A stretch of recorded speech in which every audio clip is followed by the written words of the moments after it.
Será que ser mãe ou ser pai hoje em dia está mais difícil do que em outras épocas? Os desafios de criar filhos nesse tempo que a gente vive, que é tão complexo, é o tema da entrevista de hoje. Eu converso com a psicanalista Cíntia Lobato Borges. Ela pesquisa a parentalidade e aqui divide um pouco desse conhecimento com a gente.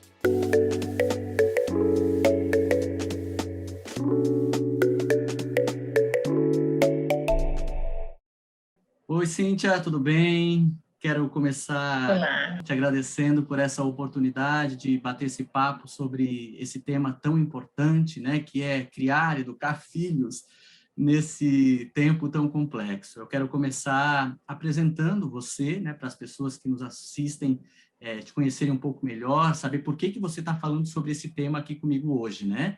Então, Cíntia, psicanalista, psicóloga, especialista em psicologia clínica, mestre e doutora em psicanálise, saúde e sociedade e pesquisadora em parentalidade e perinatalidade. Então, o que não faltam são bons requisitos para falar sobre esse tema, né? E eu já quero começar, Cíntia, com uma pergunta ampla, complexa, e depois a gente vai detalhando. Ser pai e mãe hoje é mais difícil do que em outras épocas? Por quê? Olá, tudo bem? Eu que agradeço o convite para estar aqui falando um pouquinho sobre esse tema que eu particularmente gosto bastante e que eu acho muito pertinente para a nossa época, né? Uma das grandes questões do sujeito contemporâneo é exatamente essa ideia de como criar filhos, de como essa ideia de se reproduzir enquanto espécie, como fazer isso bem, né? Então, essa pergunta para começar a conversa ela é bem interessante, né? Será que é mais difícil criar filhos hoje do que em outras épocas? Eu diria que pelo menos é muito diferente, né? A gente tem um modo hoje de configuração de família que, claro, é uma construção histórica, mas que ao mesmo tempo mudou muito repentinamente, né? Então, a gente tem um modo de viver, de ser, de estar muito diferente do que tinham os nossos pais, né? Parece que tudo mudou muito rápido e muito diferente do que tinham nossos avós, bisavós. Então, essas transformações fizeram com que, de certo modo, esse lugar que antes tinha uma certa estabilidade, o que é ser um pai, o que é ser uma mãe, o que é ser família, estava meio que dado pela sociedade, estava meio que colocado. Você sabia que o seu lugar era esse e que você tinha que cumprir tal e tal papel, né? Não se perguntava muito o que é uma mãe, o que faz uma mãe. Isso estava meio que dado. O que faz um pai, o que é um pai. Isso estava meio que dado. Hoje, a gente, claro, pôde quebrar um pouco essas construções no que elas tinham, digamos assim, de desfavoráveis do ponto de vista do laço social, mas, ao mesmo tempo, a gente vive uma instabilidade muito grande. A gente tem que se criar, tem que se construir, tem que se fazer enquanto mãe. Então, o que é uma mãe? Eu não sei. Isso, ao mesmo tempo que é extremamente interessante, porque eu posso criar o meu jeito de ser mãe, também é confuso, também deixa a gente num terreno minado, porque aí alguém diz que ser mãe é assim, assim, assado. Outro diz, não é isso, ser mãe é aquilo, aquilo outro. O que é ser pai, né? O papel do pai foi um dos que principalmente sofreu transformação, né? Aquele pai de antigamente, que era aquela figura de autoridade, o provedor, que se ocupava de colocar comida na mesa, que se ocupava do trabalho, e que hoje muitas vezes assume o lugar de cuidado, e que bom que isso aconteceu, né? Que assume também um lugar de afeto dentro da família, que é autorizado a ter afeto, a cuidar, só que também, ao mesmo tempo, essas mudanças geram também em muitos homens muitas vezes essa sensação de que o que eu estou fazendo? Será que é certo? Será que está errado? Então, isso tudo faz com que, talvez, eu não diria mais difícil ser pai e mãe hoje, mas é um terreno minado de expectativas, né? Expectativas grandes demais, de muitas pessoas, de muitos lugares, de muitos meios, que tentam impor modelos do que, bem, já que a gente não tem mais um modelo, então vamos criar um modelo. E aí a gente tenta recriar modelos como se fosse possível um modelo que vá suprir, que vá ser o certo, que vá ser o errado. Então, isso tudo faz com que seja mais desafiante, talvez, hoje, ser pai e mãe. E tem também uma expectativa, eu diria, nossa, né, de cada um de nós, do sujeito contemporâneo, né, da pessoa, da mulher, do homem que vai, né, fazer uma família ou que vai ter um filho, que é uma expectativa de que essa vivência vá ser uma vivência de plenitude, de felicidade, né, perfeita. As pessoas estão demorando cada vez mais a serem pais e mães, né? Porque antes de ter filho, eu tenho que ter um emprego, eu tenho que ter uma casa, eu tenho que realizar muitos planos, eu tenho que fazer 1000 viagens, e aí chega a hora de eu ter filho, eu já estou, né, já com muita vida, então essa expectativa em cima dessa experiência cresceu muito. Antigamente as pessoas tinham muitos filhos, ter filhos era algo muito banal, né?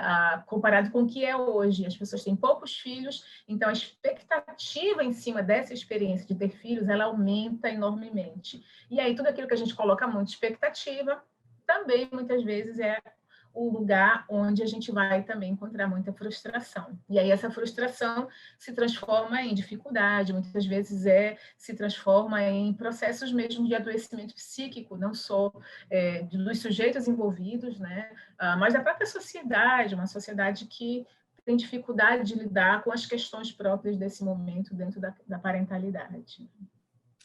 Você trouxe aí vários elementos assim para a gente refletir, muito importantes, né? Eu até lembrei da ideia do Zygmunt Bauman, né? O sociólogo que fala do binômio liberdade e segurança, né? Ao mesmo tempo em que hoje os papéis não são tão rígidos, tão fixos, ou seja, a gente tem mais liberdade, a gente acaba tendo menos segurança, porque a gente já não sabe mais o que é certo e o que é errado, né? E aí fica sempre nesse embate, será que estou certo, será que não estou certo? Então, acho que é muito pertinente essa sua colocação nesse sentido. E eu quero falar um pouquinho de felicidade, que você falou aí um pouco, assim, dessas expectativas que a gente tem hoje, né? Porque a gente vive uma cultura que promete uma espécie de felicidade plena, como se fosse possível essa plenitude, né? E aí, muitas vezes, os pais se sentem quase na obrigação, na responsabilidade de garantir para os filhos essa felicidade plena, o que não é possível. E aí eu acho que cabe a gente pensar um pouquinho sobre a necessidade de deixar claro para as crianças também que sofrimento é parte da vida. Claro que a gente tem que observar o momento da criança, a idade da criança, né? Mas ela precisa entender também que o sofrimento é parte do sujeito e é parte da vida, né? Isso, é muito interessante essa é uma questão que tem me acompanhado, né, enquanto reflexão, esse o que a gente chama de um certo imperativo de felicidade na sociedade contemporânea. Então, você não tem mais que você não, é bom se você for feliz, não, você é obrigado a ser feliz o tempo todo, você é obrigado a batalhar, a viver a sua vida em busca dessa tal felicidade plena, primeiro com uma fantasia de que é possível ser feliz plenamente e que se você não é, porque alguma coisa ainda não se encaixou muito bem aí na tua vida, né? Porque eu sei que alguém deve ter alguém que é plenamente feliz. Eu não sou por alguma questão, mas um dia eu vou ser. Eu vou atrás de como se fosse possível. Então, uma dificuldade de lidar com o limite, né? O Freud, no livro dele brilhante, Mal-Estar na Civilização, vai dizer que a felicidade é isso, é feita de momentos, né? Ela é episódica, e quanto mais a gente corre atrás dela, mais ela se esconde, né? Então, é como aquele sabão que está molhado e que fica escorrendo. Quanto mais a gente tenta aprender, mais ele escorre das nossas mãos. Então, e aí essa ideia da felicidade, né, contemporânea, do hoje, que é muito uma ideia de felicidade, que também serve aos propósitos de uma sociedade de consumo. Ora, porque se eu lido com a falta, né, se eu consigo lidar bem com a falta, eu não vou estar tão sujeita assim aos imperativos do consumo. O consumo, a sociedade do consumo, ela precisa que a gente acredite que vai ter algo, um objeto, uma coisa comprável que vá nos preencher. Então, é preciso que se alimente essa insatisfação e que a gente, ao mesmo tempo, acredite que tenha algo que vá dar conta dessa insatisfação, né, e nos fazer feliz. E aí isso tudo, claro, né, chega também na família, chega também nas relações ali mais primordiais da nossa vida, né, pai, mãe, filhos. E aí, então, a gente acaba levando um pouco desse discurso de que o papel do pai e da mãe é de fazer filhos, né? Então, a minha missão é que meus filhos sejam felizes. Você pode perguntar para qualquer pai, qualquer mãe, o que você mais deseja para o seu filho? A resposta normalmente vai ser, eu quero que ele seja feliz, eu quero que ela seja feliz. E não tem nada de errado nisso, né? De você querer que seu filho seja feliz. O nosso papel enquanto adulto, pai, mãe, é de cuidar, né? De preservar a criança do horror, do mal, de tudo aquilo que ela não tem estrutura para lidar, mas, ao mesmo tempo, isso muitas vezes se transforma numa fantasia de que é possível proteger a criança de qualquer tipo de sofrimento que fazem parte da vida.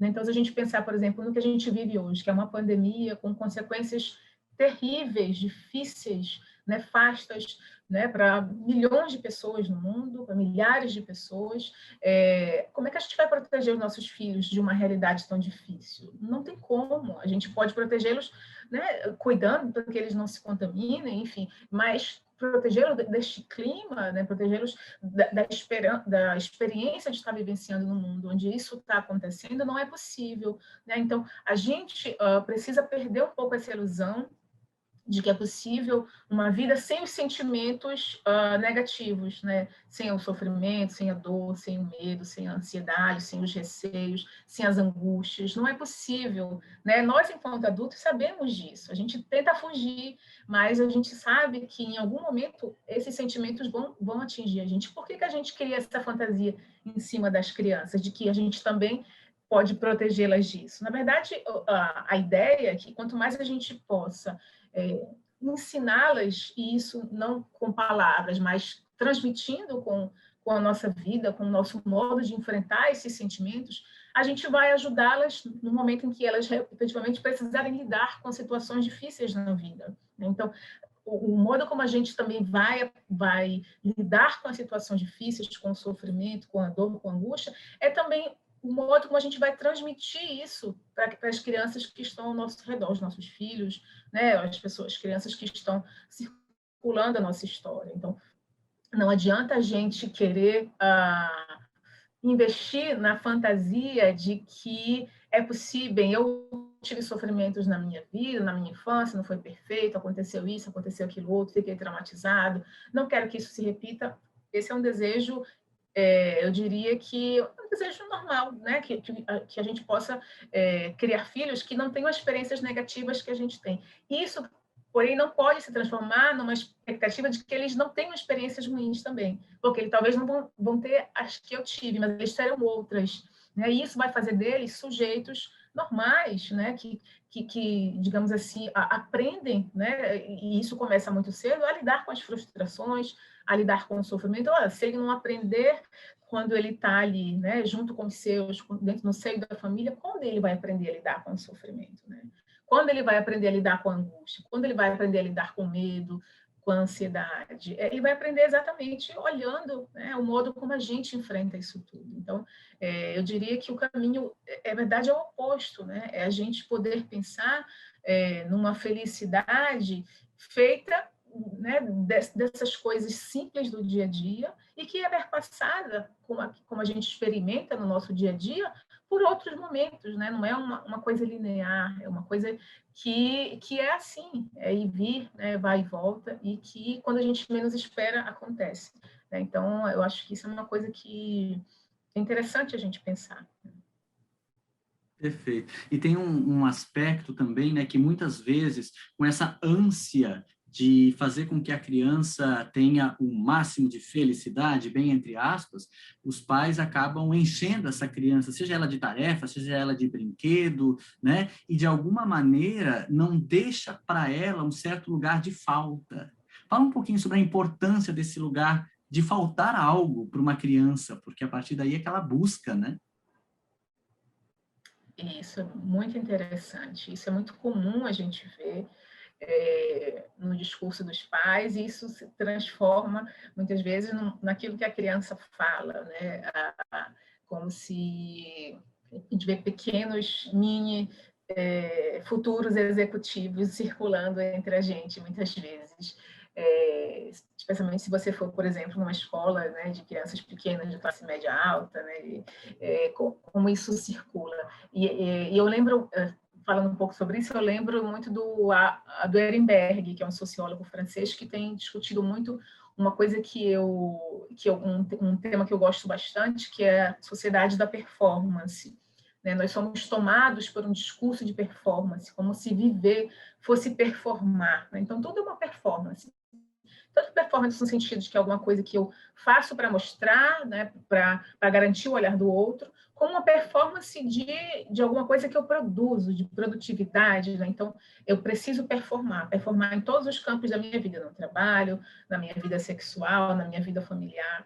Né? Então, a vida é uma grande performance nesse sentido. E é claro que isso chega também no modo como a gente cria filhos, né? Então, é como se as crianças também tivessem que performar um jeito específico de ser uma criança que vai ter um futuro. Né? Então, com a desculpa de que eu estou pensando no futuro, eu quero o melhor para o meu filho, que não tem nada mais honesto e assertivo, tudo bem, a gente quer o melhor para os nossos filhos, mas a gente cai no engodo, muitas vezes, de achar que o melhor é que a criança siga, que entre, né, nesse jogo da performance. Então, a gente vai enchendo o dia a dia das crianças de coisas que a gente acha que são importantes, né? Aula de inglês, francês, japonês, e aula de piano e música, né? E às vezes aula de brincar, como se a gente tivesse até que ensinar as crianças a brincar. Ou seja, nem o brincar mais livre, muitas vezes, é permitido, até. E aí tem umas brinquedotecas para isso, né? Então, tudo é preenchido, como se a gente pudesse enchendo a criança de informação, de conhecimento, de coisas e, ao mesmo tempo, de expectativas. Essa criança pudesse, né, à medida que ela fosse crescendo, ir se transformando num adulto que a sociedade olha e diga, nossa, que adulto bem-sucedido, né? Que pessoa que deu certo.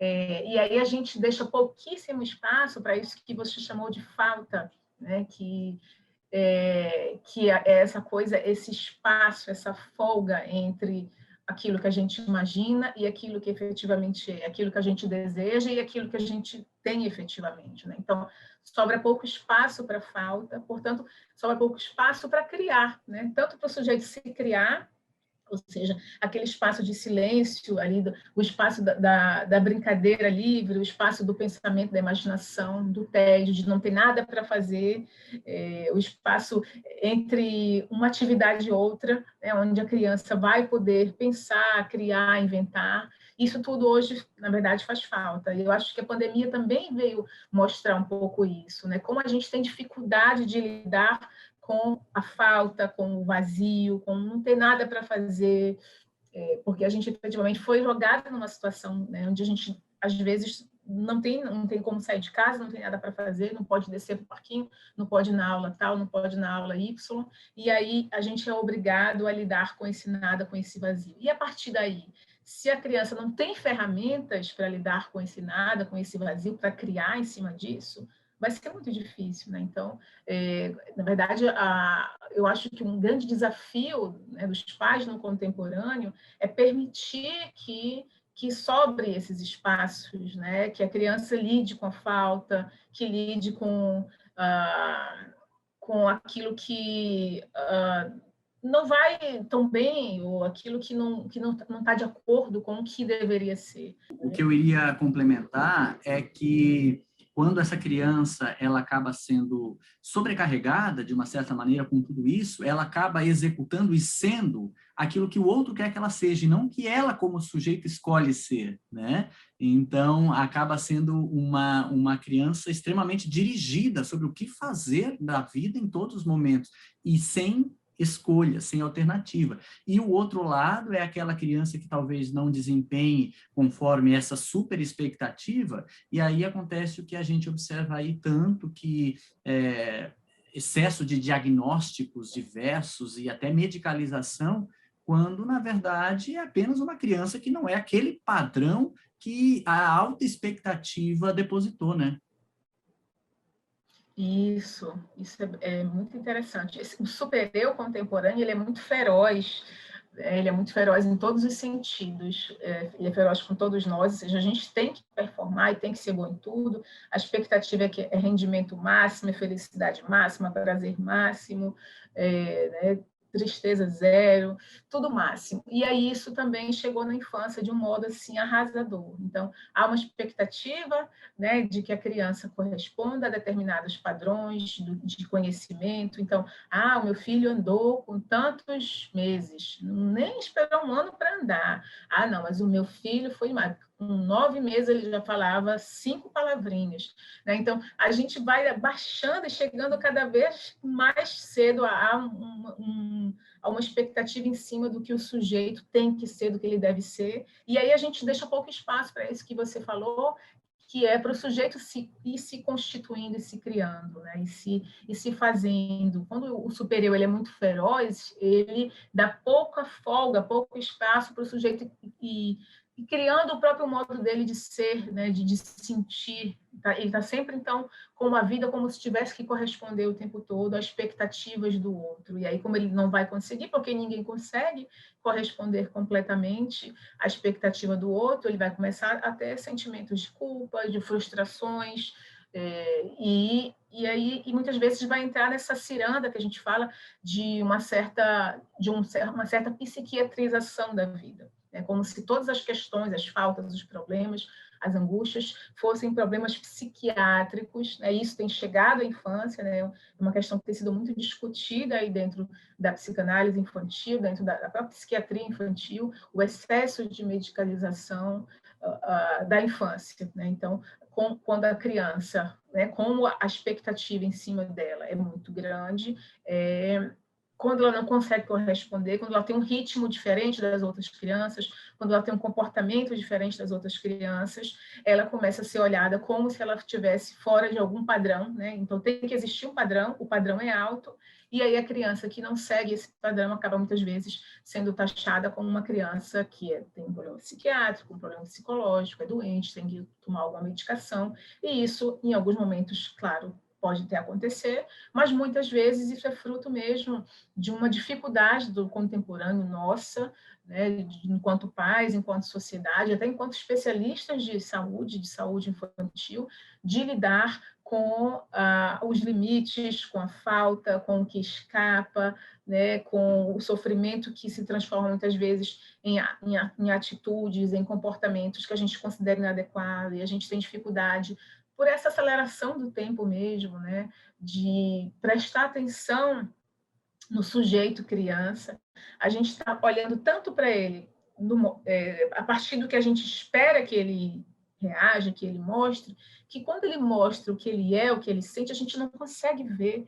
E aí a gente fica fixado numa expectativa, sem perceber que ali tem um sujeito que talvez esteja em sofrimento, sofrendo exatamente dessas expectativas altíssimas. E aí a gente, então, em vez de escutar esse sujeito que está em formação, que está em constituição, a gente aumenta o sarrafo da expectativa, a gente dá a medicação para essa criança porque ela tem que, de algum jeito, corresponder ao que a gente espera dela. A gente está investindo tanto tempo, tanto dinheiro nessa criança, né? Ter filhos hoje, para muitas pessoas, tem isso, né?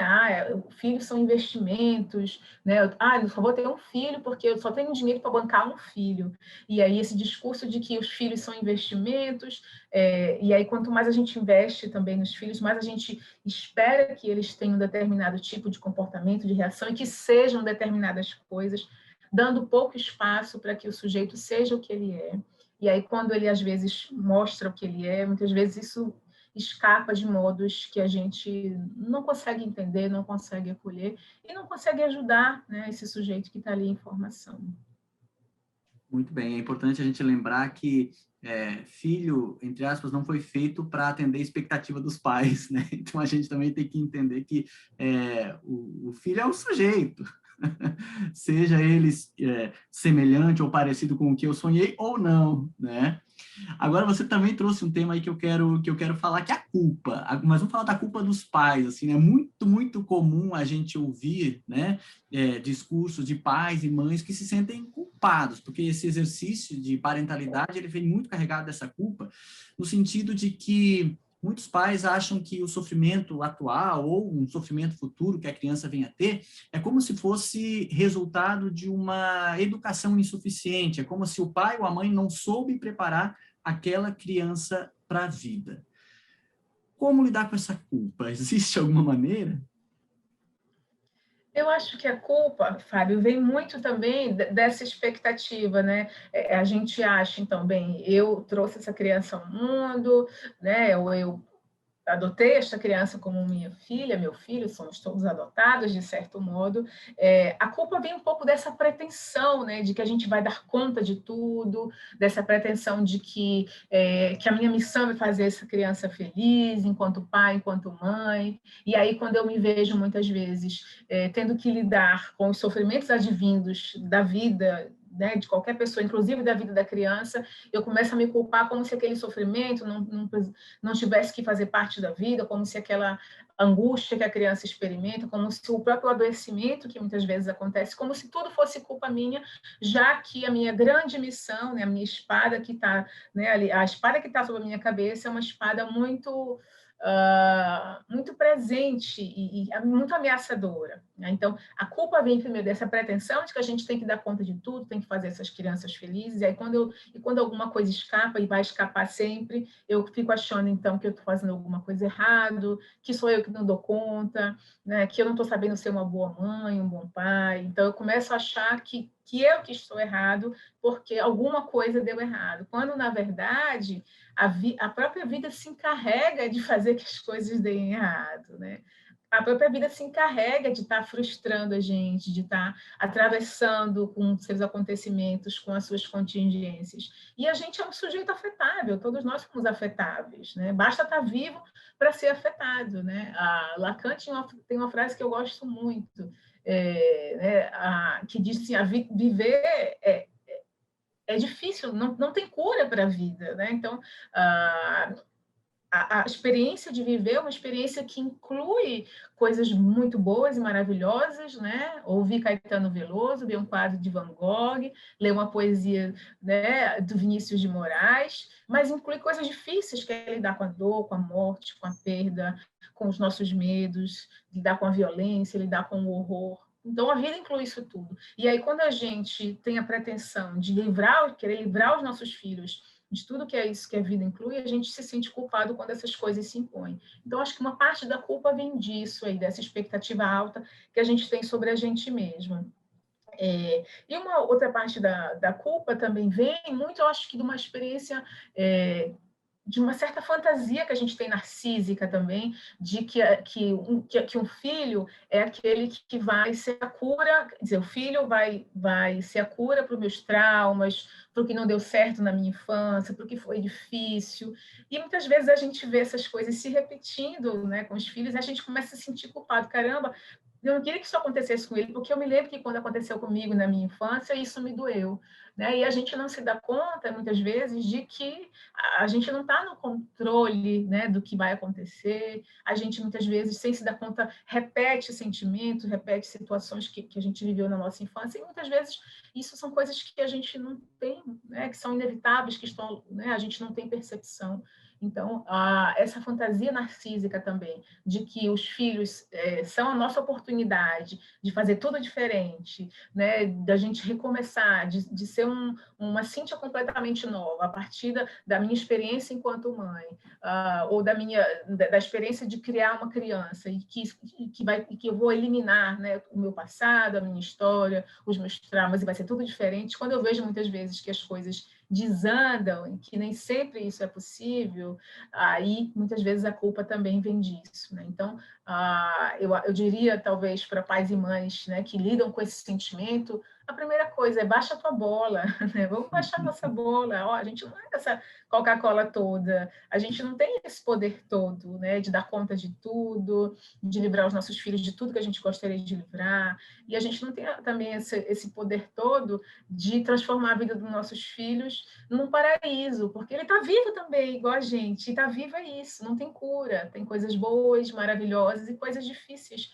e ainda assim viver é muito bom, né? Então, e ainda assim a gente quer viver, a gente quer ter uma vida boa, a gente quer amar, a gente quer ter uma vida longa e saudável, mas uma vida longa e saudável vai ser uma vida perpassada aí, basta conversar com os nossos avós para saber, perpassada por experiências difíceis, desafiantes, que foram moldando muitas vezes as histórias, que foram fazendo da gente mais maduros, mais humanos, né, com mais compaixão com o outro. Isso tudo foi a vida que foi fazendo na gente. E viver é isso, é complexo, né?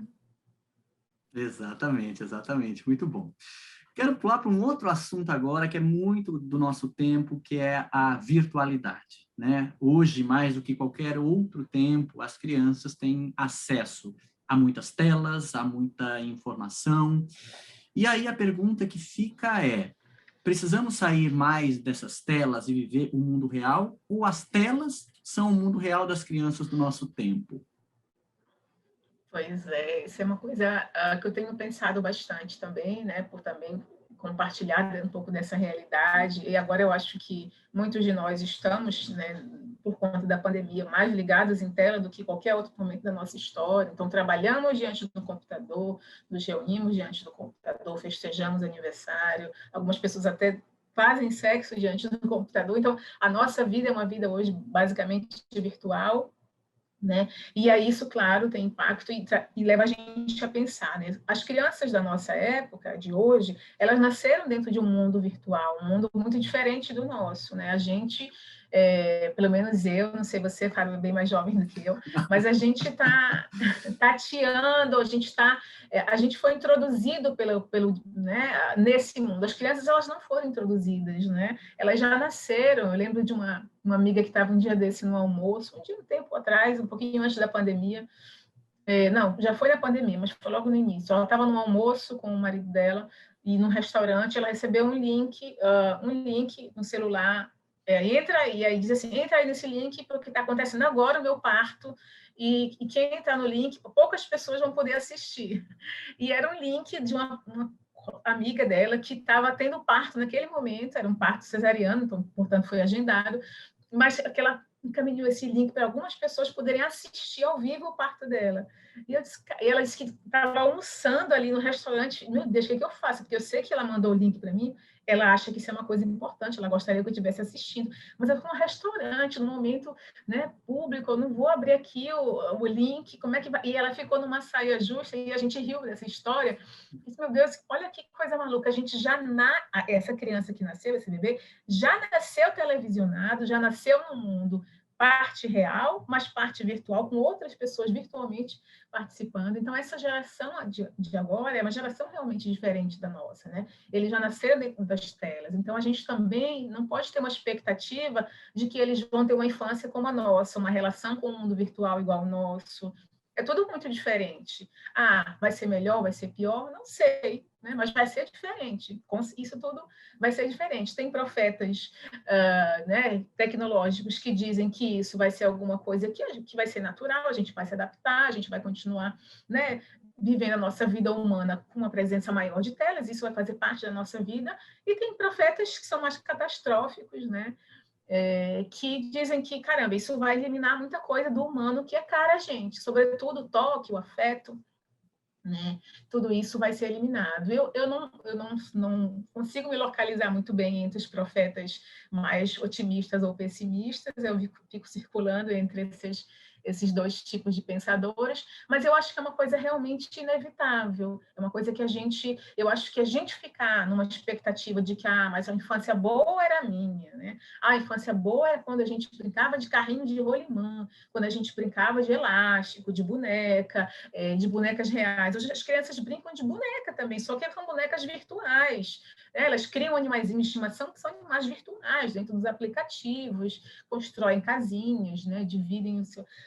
Então, no mundo virtual. Então, isso é uma coisa que não vai voltar, né? E aí, o que a gente tem que fazer é tentar ir entendendo e olhando com cuidado para isso, né? Então, os adultos que estão vendo as crianças crescerem nesse mundo precisam estar atentos, com cuidado a isso, e nós precisamos, eu acho que, sobretudo, ser o elo deles, né? Manter o tempo todo esse elo deles com o mundo real, né? Manter o elo deles com o afeto real, com o toque real, com tudo aquilo que o real traz, que é muito bom, né? Então, a gente precisa também provê-los de coisas, experiências reais, de experiências onde eles sintam, né, o cheiro da pessoa, o calor humano, e isso tudo é tarefa nossa.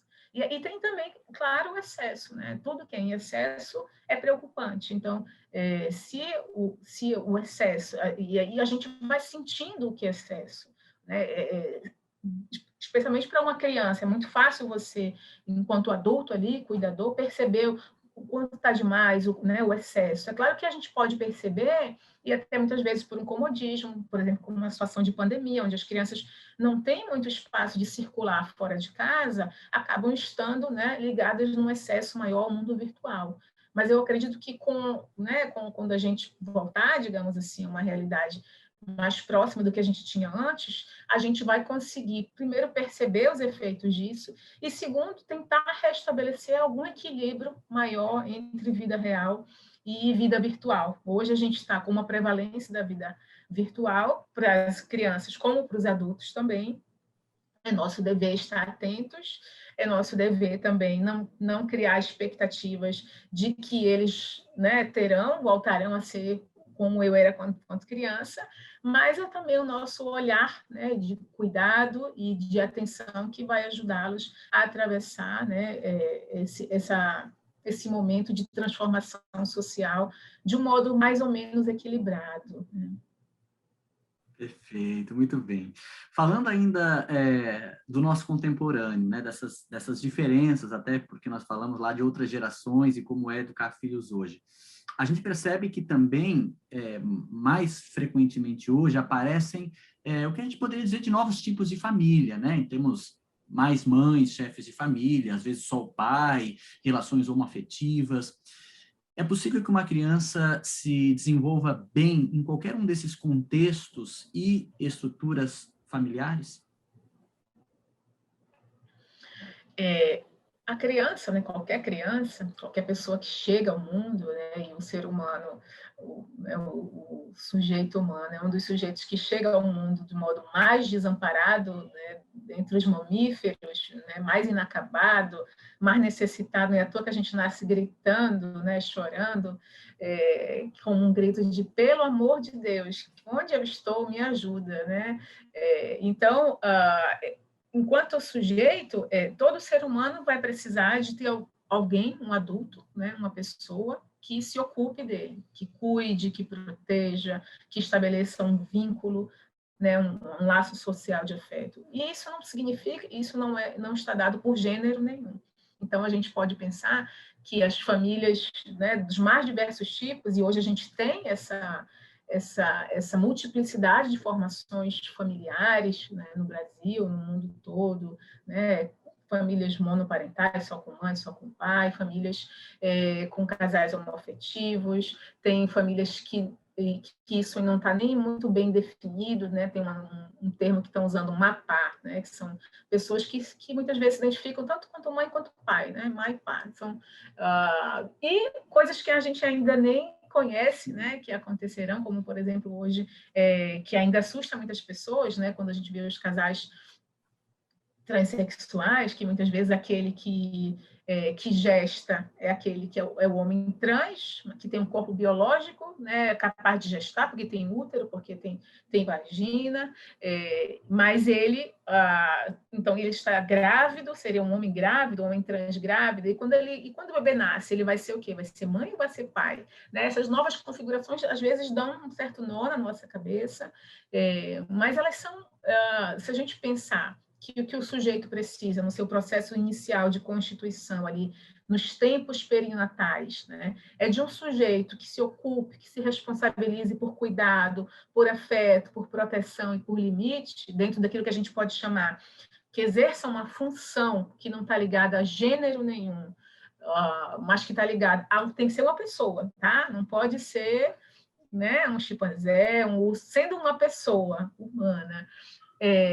Não importa de que gênero, que se ocupe de um outro jeito que está ali começando a vida, né? A família é possível, e criar filhos é possível, e é possível ter uma vida normal, né? Como todas as outras, né? O que a gente pode chamar de um sujeito minimamente estruturado, é possível que ele aconteça em qualquer configuração familiar, desde que haja um sujeito que se ocupe, ou alguns sujeitos que se ocupem desse outro sujeitinho que está ali nos seus primórdios de vida, né? Ou seja, que exerça a função materna e a função paterna, que não está ligado à ideia de mãe, nem à ideia de pai, como a gente imagina, né? E aí por isso que às vezes a gente acha que, mas se não tem mãe, a família sem mãe é tão triste, há uma família sem pai, mas alguém ali vai ter que exercer essa função materna, que não está ligada a um gênero, mas que está ligada ao exercício do afeto, do cuidado, né? Do amor, e a função paterna, que estaria mais ligada, que pode ser exercida, né? Qualquer pessoa, inclusive pela mesma pessoa que exerce a função materna,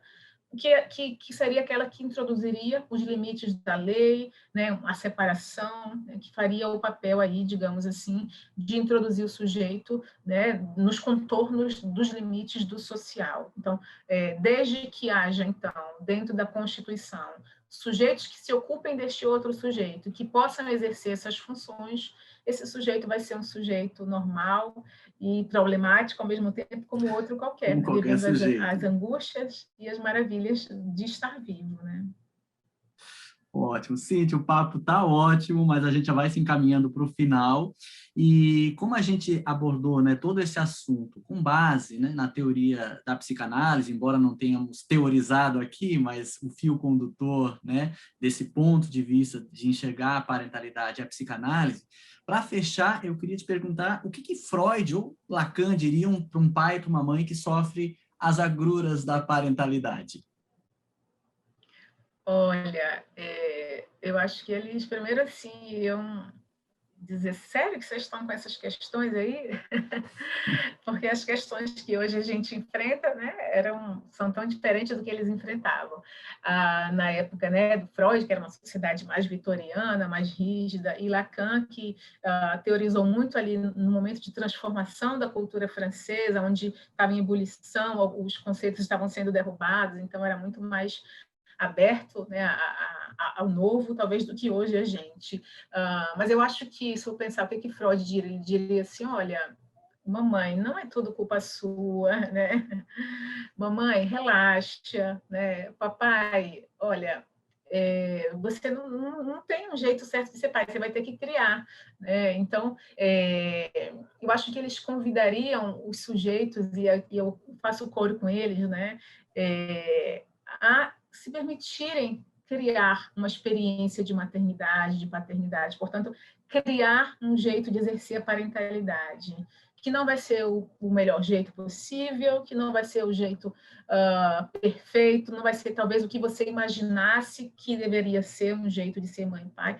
Mas olha só, os seus filhos, para se formarem enquanto sujeito, eles já contam com seus erros, né? Eles já contam com essas faltas, porque todos nós que estamos aqui agora, eu, Fábio, todo mundo que hoje é adulto, também foi criado com enormes faltas, com erros, e está tudo bem, né? Está tudo bem. É claro que tem situações extremas, né? Onde as pessoas não tiveram a possibilidade de se constituir enquanto sujeito, né? E viver situações de sofrimentos maiores do que outras, isso tudo bem. Mas grande parte dos sujeitos, né, vive uma vida, digamos, relativamente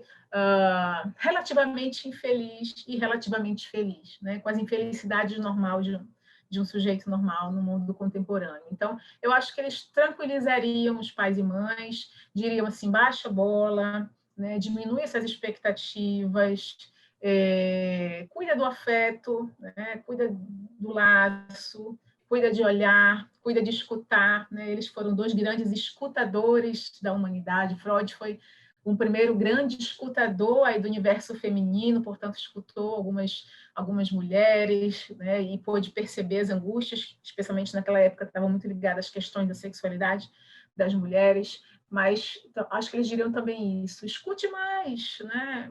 Fale menos, espere menos, escute mais, esteja mais com as crianças, com os filhos, e as coisas aos poucos vão se encaixando, e aos poucos a vida vai se fazendo, as crianças vão se criando, você vai se criando enquanto um sujeito mãe, um sujeito pai, ou um sujeito que talvez nem se identifique com essas categorias mais, com um jeito diferente todo seu aí, de exercer essa experiência que é tão interessante, tão criativa, tão intensa, né, que é a experiência da parentalidade. Excelente, Cíntia. Quero te agradecer muito e agradecer mais uma vez por ter aceitado esse convite, por ter trazido tanto conhecimento de valor. Eu tenho certeza que as pessoas que assistem, que irão assistir esse vídeo, poderão tirar, né, muito proveito e repensar, talvez, né, muitas questões sobre o que é criar e educar um filho no nosso tempo. Obrigado mais uma vez. Obrigada, eu que agradeço, né, a oportunidade de estar aqui conversando, e é isso, um abraço.